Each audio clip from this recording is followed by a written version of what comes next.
And we're back live with another Between the Pages book chat.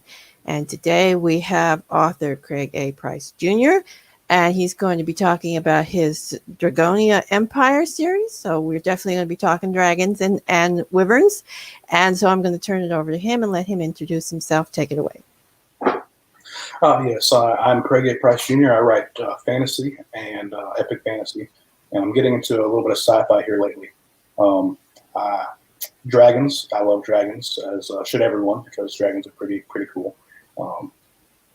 I'd say what began my love for dragons is probably as a kid watching the movie Dragonheart. I love Sean Connery and his portrayal of the dragon. And then nowadays it's getting more and more out there. You're seeing dragons everywhere between, Game of Thrones, a lot of good book series that are popular, of course, Dragon Riders of Pern and Aragon and so many other things. So I wanted to dive into dragons. My first epic fantasy series had a dragon in it later on in the series, but I really wanted to focus on the dragon rider and the relationship between a rider and a dragon. One of the big things I saw that was missing from a lot of the dragon stories out there was you always hear about dragons and you don't hear a lot about wyverns. So that was something I wanted to kind of play with, because a lot of times on TV you will see what they call a dragon, but if you look at the dragon itself, it resembles more of a wyvern, because dragons are supposed to be a lot larger and have 4 legs instead of 2 legs. And a dragon rider would be a very big size difference if you were trying to look at it like that. So I can always compare it to a dragon rider would be like someone riding an elephant. Meanwhile, a wyvern rider would be like someone riding a horseback. So there's a massive size difference there. When you look at it that way, dragons are a lot more powerful and stronger, but they wouldn't have the same maneuverability as a wyvern. So that was a concept I wanted to play with, a little bit of aerial combat. And then just the question of, who would win, a army of dragon riders or an army of wyvern riders? With the concept in my mind of an army of elephant riders against an army of horseback riders. The size and power is definitely a factor, but so is the speed and maneuverability if you have enough of them. So that's what my first series is kind of about. I have the Dragonia Rise of the Wyverns. That's my first book. And then Dragonia Revenge of the Dragons is my second book in the series. And then my third book in the series is called Dragonia the Dragonstone. And I have 2 more books planned in the series. It's going to be a 5-book series. I'm probably going to go back into the world later with another series, just because of how much fun I've had writing it. Compared to my first epic fantasy, it's a lot faster paced. Instead of 100,000 word tomes, they're more like 50 to 60,000 words, easier reads. Something that my son, who's 11 years old, has been able to read and really enjoyed. So that made me feel good to be able to write something with him in mind. So I really want to put those concepts of dragon riders against wyvern riders, and then introducing a little bit of a magic system into it, and a little bit of science behind the dragons and wyverns. In particular, the different elementals that I put into them, because you see most dragon books out there, they're always fire dragons. Dragons always breathing fire. Every now and then you'll see something a little bit different. But I actually wanted to have those different elementals. So I have, fire dragons, ice dragons, acid dragons, lightning dragons, wind dragons, who have like a very powerful breath to be able to, blow people off course. Steel dragons, who are kind of their body can harden just as hard as steel, and then shadow dragons, which are going to come into the series a little bit later. But I wanted to put those different abilities, and I wanted to put a little bit of science behind it, as far as how to create the fire or the ice. I kind of the concept I put in there was different stuff that comes out of the dragon's uvula in their mouth, different kind of oil that comes from it and mixes with their breath to either create ice or fire. So I kind of want to, add this little touch of science into it to kind of make it believable and understandable for why they have different abilities. And it's kind of a Star Wars theme as far as it has an empire with dragon riders and then a resistance that is struggling to combat this tyrannical empire. And they happen to find an island full of wyverns. And so they finally have a chance to be able to try and fight back and break up the tyranny of the land. So that's kind of the concept of the books. Okay, so do you explore any themes in the series? A lot of friendship themes. I have my main character is a darker skinned, brown skinned male, and so I put a little bit of racial tension in there, but not a whole lot. I want the story to be, about the characters. And so, he has a couple of places where it goes to where he's kind of, looked at sideways because it's a primarily pale society. But I don't put a whole lot of that in there. I just, kind of gloss over it because I want it to be more of a uplifting journey of combating a tyrannical empire who, just want to push down taxes and make everyone kind of do exactly what they want, and they're trying to break through the freedom. So there's a lot of bunch of people trying to get together, band together, and try and fight that kind of thing. So a lot of my themes go on is friendship on this and be able to fight a corrupted government. Okay, so tell us a little bit about your main character, his flaws, his good points. My main character is Tavarius, and he has a sadder past where, because of the taxes and regulations and everything, his parents could not afford to pay with a bad crop year and stuff like that. So where he ends up, losing his family, and so he has a little bit of a vengeance against the tyrannical empire, but he also he sees all the oppression and he wants to combat through it. So his strengths are that's kind of pushed him into leadership of saying, hey, this is wrong. We need to fight back. His bad qualities are that he's so focused on that goal that sometimes he misses out on some of the other stuff. Like there's a relationship with him and a woman throughout the series that he keeps on trying to push her away because he's scared that if he loses focus on his goal, that he's going to make a mistake. And so that's kind of his bad qualities. I give him a companion, a good friend of his, whose name is Peyton, and with him he has tons of bad qualities. He's very comedic, a lot of comedic relief with him. He's headstrong, straight in the battle kind of a person, and so I have him with a lot of the bad qualities, and I have both his qualities and my main character's qualities kind of complement each other because they fill in the gaps of each other.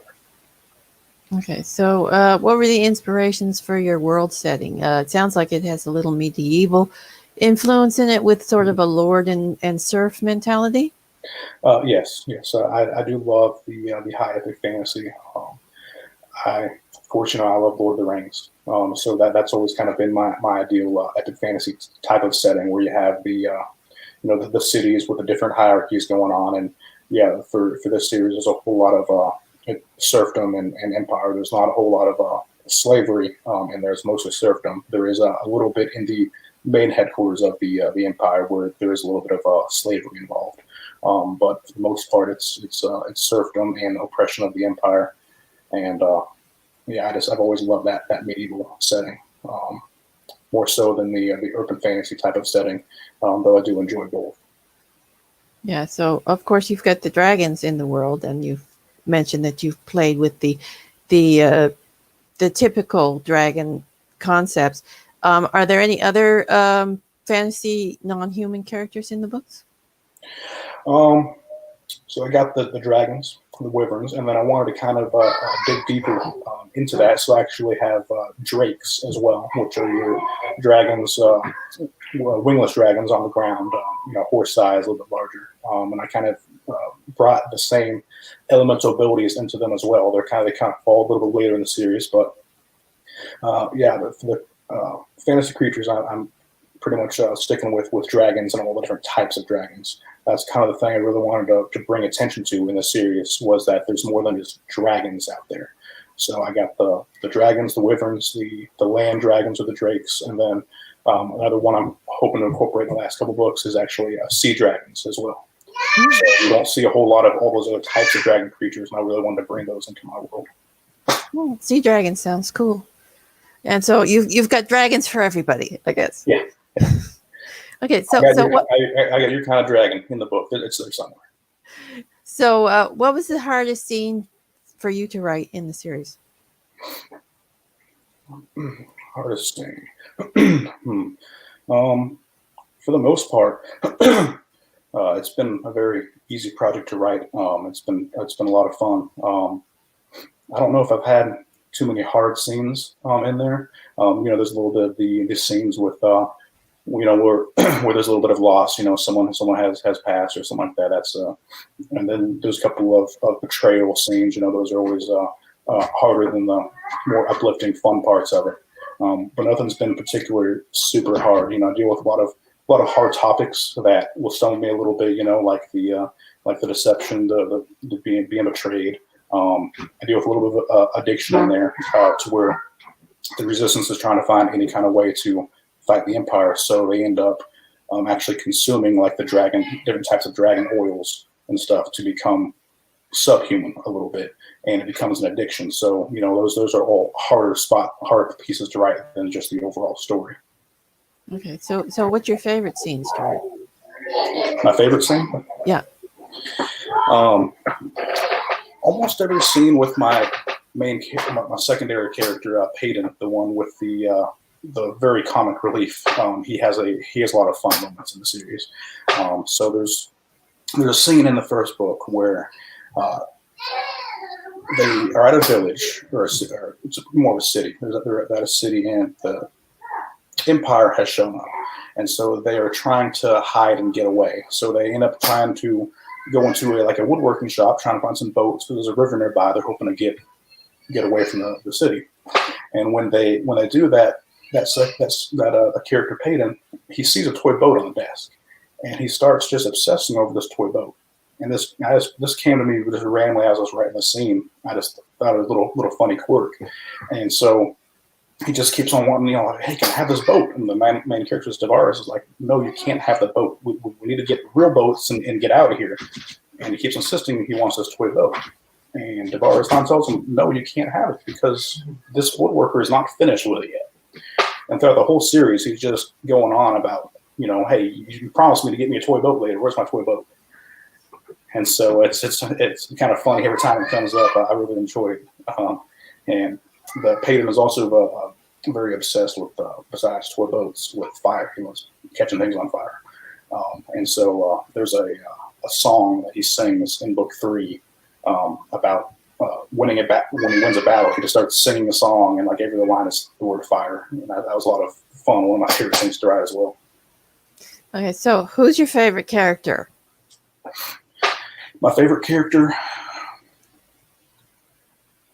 I'd probably say Peyton, just because every time I write him, I start laughing.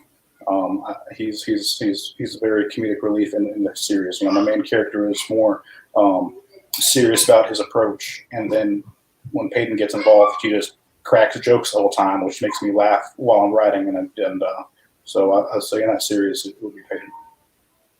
Okay, so what are your characters afraid of? Ultimately, my main character is afraid of failure, afraid of what happens if the resistance fails, and the resistance fails. And most of the characters have that same fear because, if you look at a lot of the stories that have kind of shown us a tyrannical government like that, like Star Wars, when the Empire defeats the Jedi Order in Star Wars, the people are very oppressed, and they kind of, when they fight back and lose, there's more, they get hit harder, because they failed. And so I think that's a lot of my main characters feel, especially Tavares, is what happens if he unites all these people, creates this resistance, tries to defeat the Empire, and then they fail. And, it doesn't matter what happens to him, what happens to everyone else because they tried to fight back. Okay, so if you could hang out with any of your characters in real life, who would it be?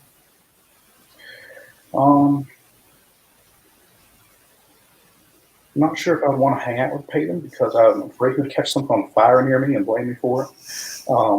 But he'd definitely be fun to be around at a party. Um, it would probably depend on the setting, but I'd probably stick with Javarius on that one. He's a good stand up guy and always tries to do the right thing, and his heart is big and always cares about other people. So he'd be probably the best one to be able to hang out with. Okay. You also mentioned writing sci-fi. You want to talk a little bit about that? Yes, I'm just now getting into science fiction. I've always loved sci-fi. I grew up loving Star Wars. Actually, I loved Star Wars before I even got into fantasy. My older brother kind of pushed me into fantasy with Lord of the Rings, which at first I resisted because I didn't see it didn't spark my curiosity why one a little ring was so powerful. But after I got involved, I was like, okay, this is really cool, like fantasy. So my science fiction is a future based. It's kind of a Star Trek, the Orville style, where they're space exploration, trying to visit planets, looking for life out there. Leaning toward the Orville a little bit with a lot of comedy involved. I have a lot of I guess you'd call them silly dad jokes in there, kind of slapstick humor stuff. And I just like to keep it lighthearted, especially with this sci-fi series I have going on, because it hits a couple of heavy topics. And the topics that it hits heavy is I put my I got a future in my sci-fi world where abortion becomes illegal because they need as many lives as they can to be able to populate space. And so what there's this artificial womb process where, similar to a surgery to remove an embryo, they are able to remove it and retransplant it into an artificial womb. And therefore, the parents don't have the baby anymore, but we need people for the Space Academy for space. And so we need more people to explore space, and I also involved clones in there as well.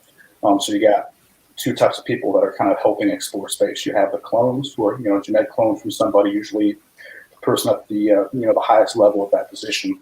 You'd want to get all those kind of people cloned, and then you have a whole bunch of other people who are called people to want because they were never wanted in the first place. And generally speaking, they're more of like the shipyard workers trying to build the ships. But every now and then, one of them is able to climb the ranks and get a little bit farther than just a shipyard worker.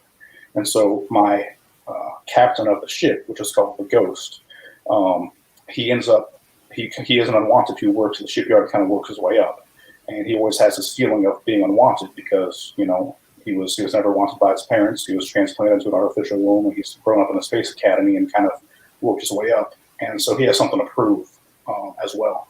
And so he goes through and tries to prove that that he's there for a reason.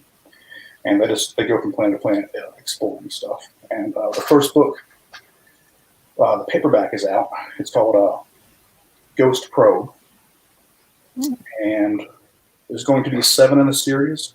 The ebooks have not been released yet. I'm working hard on trying to get book 2 and 3 done to do a little bit of a rapid release where I release them close together. Yeah, it sounds like an interesting concept. So, well, that's obviously an upcoming project. So do you have anything else upcoming besides the rest of the sci-fi series? Immediately right now, I just have the first 3 of the sci-fi series. I'm going to try and get done this year.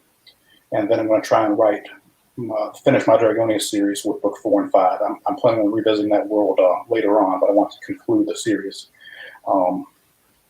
I just concluded my first epic fantasy trilogy. Well, kind of.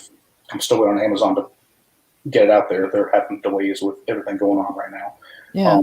But my first trilogy is complete and out there. That the 3rd book should release any day now. I think I had like 8 different books in that world. A lot of novella side stories that happened in the past, and so I might revisit that world one day, but nothing immediate.